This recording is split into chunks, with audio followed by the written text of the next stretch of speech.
Hey everyone, it's KnightMD and I'm back with another full match commentary. I'm playing here with full manual controls, which means that every single pass is manually directed, and every single shot is also manually directed, which is a whole lot more difficult to play with. But again, it's a way more rewarding and way more versatile way of playing when every single action that you make is actually yours and not the game's. So when I'm shooting, I'm actually trying to aim the way a real player is trying to aim to the side. And when I'm passing, I'm trying to aim at my target pass, whether it's a space behind a player or in front of a player or the player himself, the way that a player would make this decision in real life. I'm playing using a realistic pace of -1 here. No gameplay mods, so this is the vanilla gameplay of PES2021. But of course, I'm playing with many visual mods to add a lot more realism. So of course, I'm using Jeremiah's stadium here, which is his pitch more likely, his grass and his fog effects. I'm also using Nisa and Juice's camera mod, of course, which kind of helps you customize each camera angle to be realistic and to mimic the one that is used in the real-life TV broadcast of every individual stadium.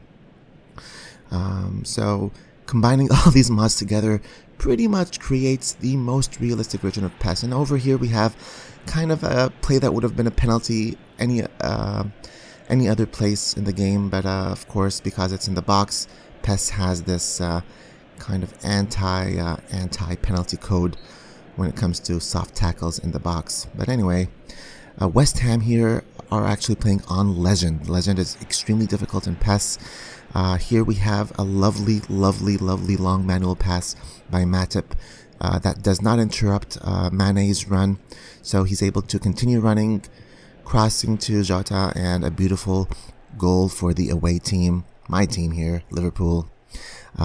So I'm playing here with a counter-attack style, so my players will burst forward whenever the ball is intercepted.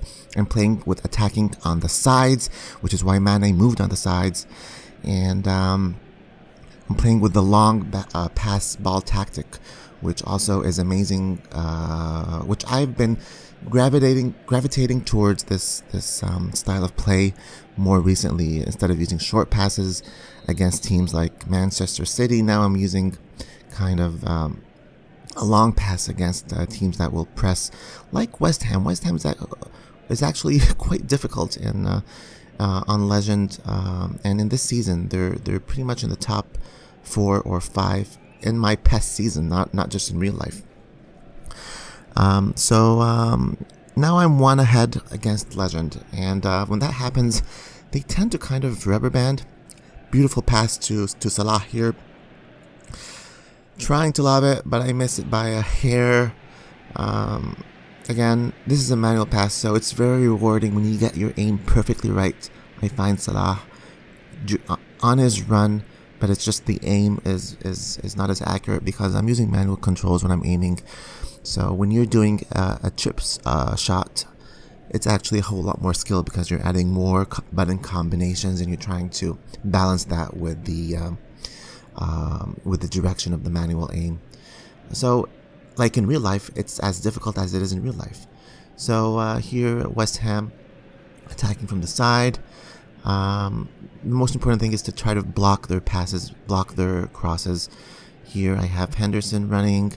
What am I going to do? Am I going to try to pass it? Beautiful pass again, because this is a lob. You don't have to do through lobs anymore when you're on manual controls. You can just lob the ball anywhere you want. You don't have to add a second button combination just for lobs. Same thing for through passes. It's only one single button that you use for anything over here. An extra push of the ball here, of course, gets intercepted. I'm not sure why that was a foul. I mean, again, sometimes the engine will kind of decide to push the patient's foot in a way that produces a foul. It's a real foul because he does intercept the player's foot first instead of the ball.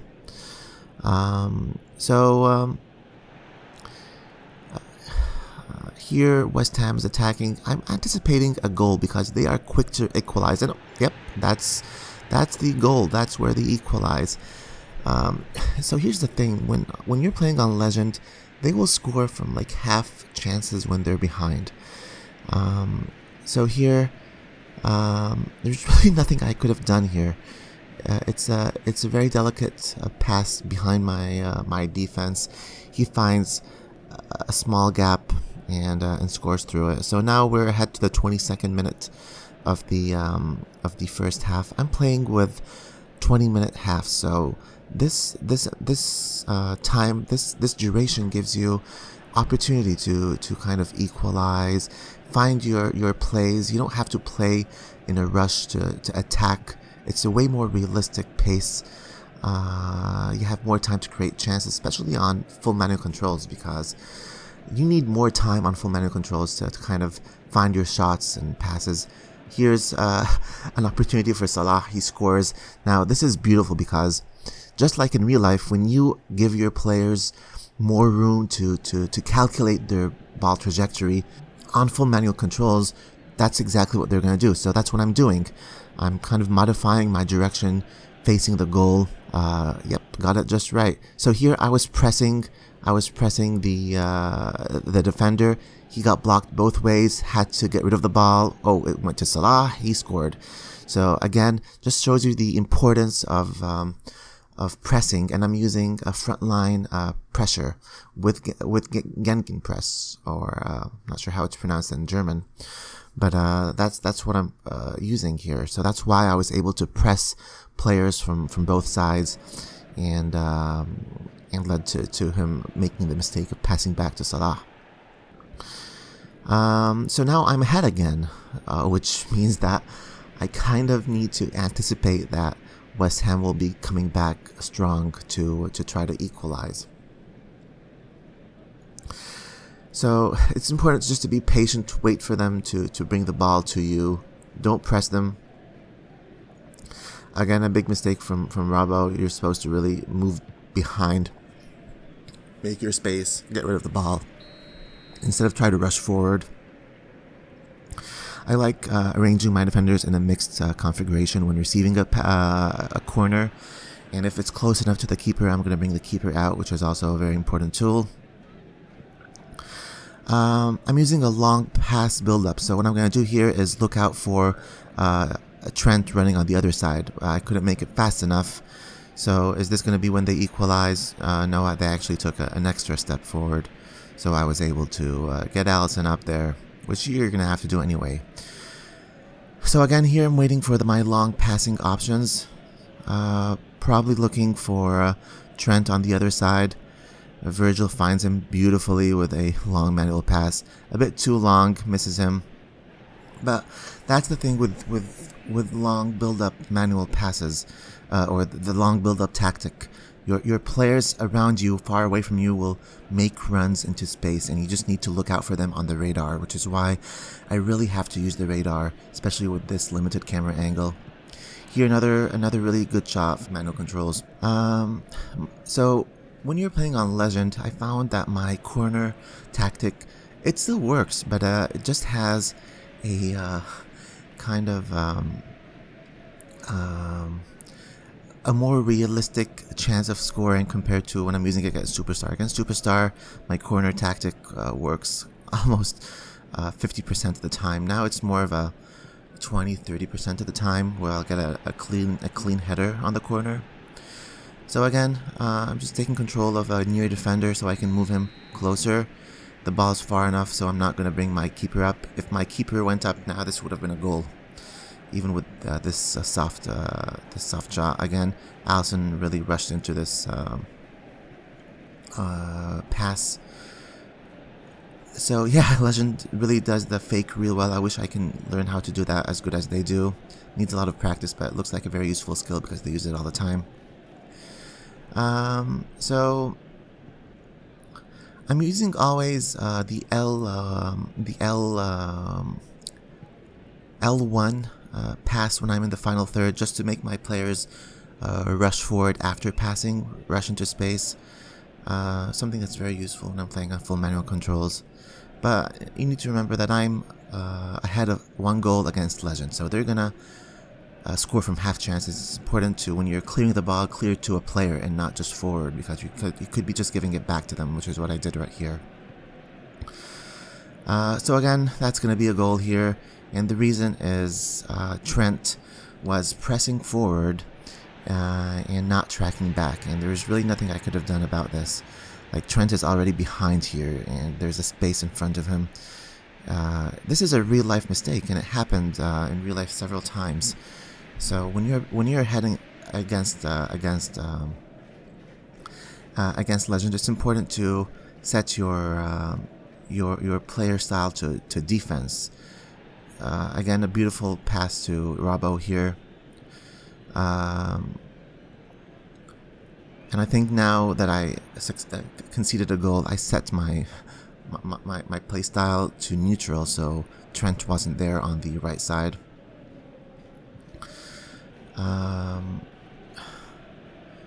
So I think that's Thiago, who does a great job actually holding on to the ball, but not so great after all. It's Legend. Legend are going to press beautifully, and they're going to take the ball if you hold on to it too long. I'm doing my frontline pressure thing, which is great in attempting to bring the ball back. So this time Trent is actually was able to actually block the pass over there.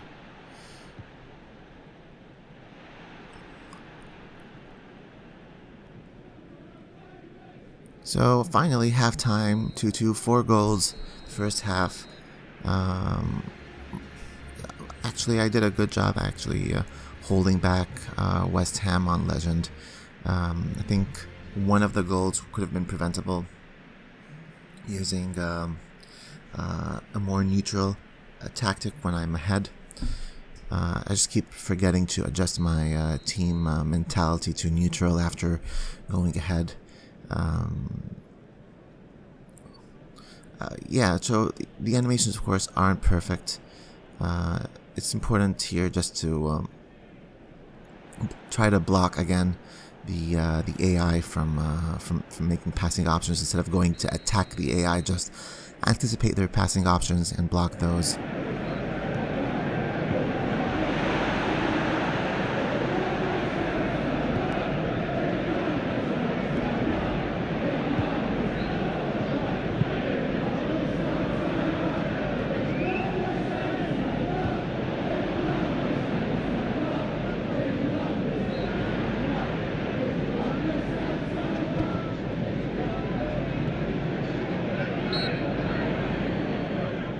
Oh, and I'm playing using the second half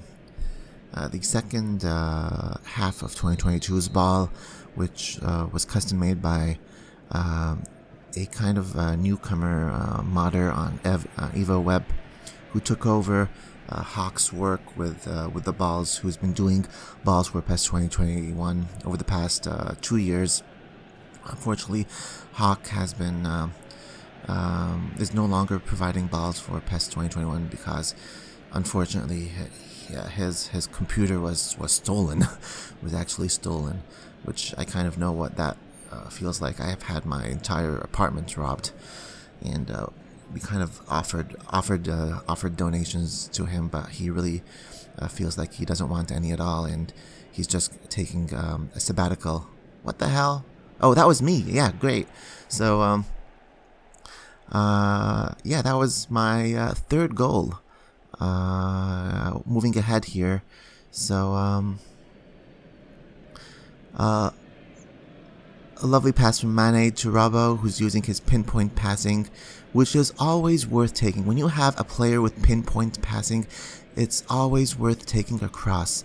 And the reason Trent is in this area to provide the header option is because he has an attacking mentality attached to him as a player trait, and that's something that I love in PES 2021, that a fullback will be in the area because he just loves to attack and take a stab at being a striker, which you don't really have in in eFootball that often. Player traits are still there, but they're not as evident. Players kind of move more robotically in terms of their positioning, not in terms of the animations themselves in eFootball 2022. But here now, I'm ahead again, 3-2, and it's still early in the half. It's the 55th minute. When this happens, I kind of always anticipate that at some point the AI will scale back. So if you noticed, I just moved my mentality to neutral. I don't want to go to defending mentality because they'll be able to press you very easily when your players are all moving back. But I have this feeling when I'm ahead in as early as the 55th minute against Legend by only one goal that it's almost inevitable on Legend that they're gonna equalize. And I don't like this feeling. It's not a feeling that I get when I'm watching real football. But there is certainly an effect of the script going on here.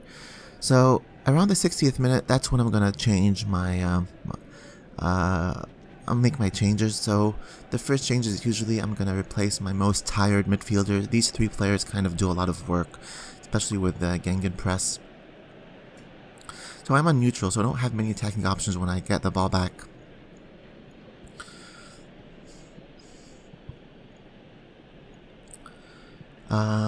And my second changes around the 60th minute would be one of the fullbacks. So if I'm ahead like I am right now, most likely I'm going to take out either Robbo or Trent and replace them with Kostas Tsimikas on the left or Gomez or Milner on the right.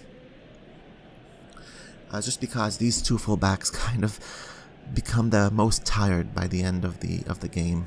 And it's dangerous to have tired fullbacks because they will not track back. That's another realistic thing about PES is a player's positioning is directly linked to his stamina and how tired he is. A tired player will not track back, and it's dangerous. So yeah, look how Matt manually cleared the ball into a space that Trent, where he can find the ball. Trent's trying to find, I think it was Mane running over there, who was probably getting tired. But again, I'm not in an attacking mentality, so my players will not burst forward as quickly as they do.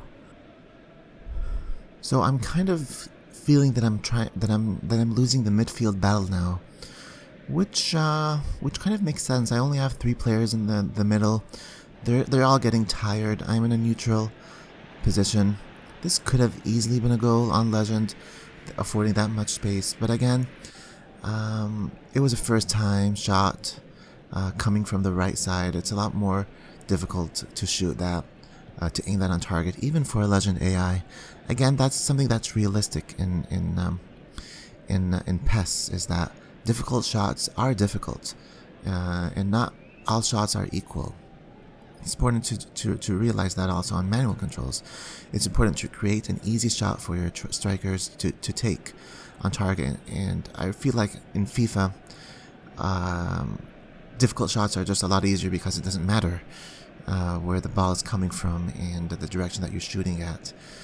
And the game's selling so well that for the last decade, EA doesn't really care about making it more realistic. But again, here, approaching the latter third of the second half, I'm happy where I am. Like, I'm making short passes now. I'm supposed to shift to short pass at this point because long passing is too dangerous and it's easy to lose possession on long passing. But I haven't, and that's a mistake. When you have short passing or possession style, it kind of gives you more options in the midfield compared to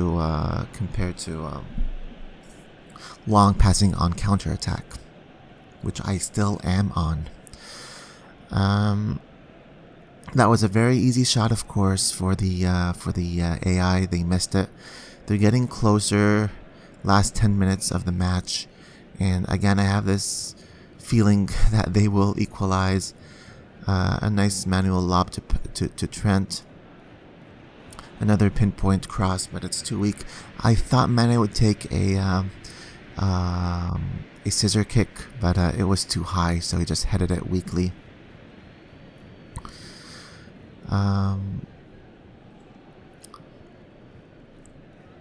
Again, this is a very dangerous shot. So my defender stays with the player in the middle instead of going towards the player on the side who had the ball, and this forces the player on the side to kind of try to cut inside instead of make that dangerous pass forward.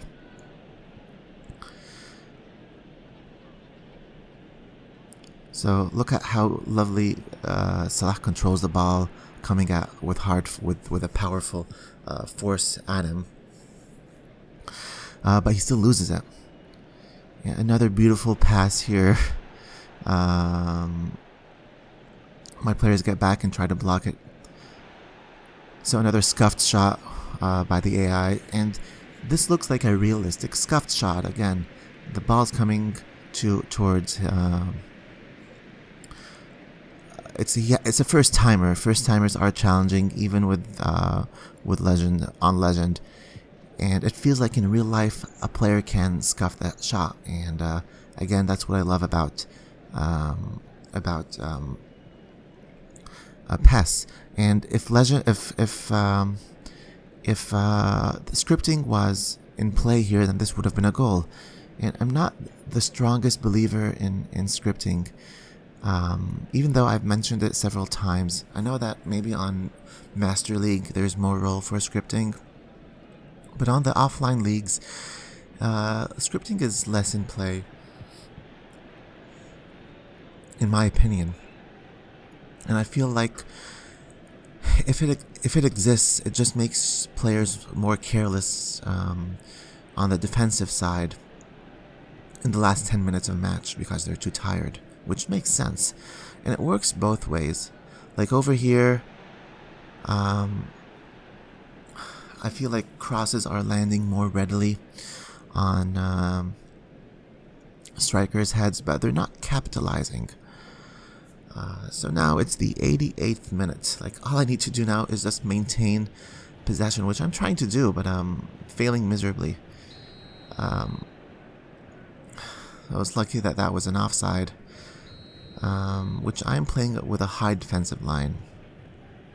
It's risky, but it works just to keep the AI away from the final third of the game. Again, I should have replaced Trent. Look at how slow he is, leaving space behind him. He can't even run back right now. The reason why I keep Trent is because he's extremely important if you get a free kick. Almost always going to score from free kicks. Only 1 minute left in stoppage time. They make a cross and score, of course. And of course, I'm extremely angry at this point. I was like, scripting. This sucks. I knew it's going to happen. It's not even the easiest header if you look at it. Kostas Tsimikas, for some reason, ignores the ball completely, and it feels like scripting. Look at it. He's like running, and this is not super cancel. He just ignored the ball, and that felt very much like scripting. It's a great header, but Kostas Tsimikas had this, and I had it covered. He should have grabbed the ball. So of course, that was in stoppage time, so there's no time for me to equalize, even though I do get a semi chance right over here. But again, match is over. Yeah, I don't think they're gonna allow me to continue this. They're getting a shot actually, so it's the 93rd minute now, so this is an extra minute. I thought they were gonna score here, but he scuffs it, and I would have just restarted the match, to be honest, if they scored this one. But again, did it feel like scripting? Yes, but then you see it works both ways actually. It's not just the AI that has an easier time scoring. Like the next match, this is the stoppage time, and I'm behind 1 goal against Brighton. And I get a cross, and Origi scores a beautiful header in the last few seconds of stoppage time. So it works both ways. It's not just for the AI. Scripting might exist, but it's for the losing team and not for the AI's team. And I won't lie, this felt extremely gratifying when I scored this equalizer in the stoppage time. So and in real life, stoppage time equalizers feel extremely rewarding. Anyway, that was it for this video. Thanks for watching. I'll see you in the next one.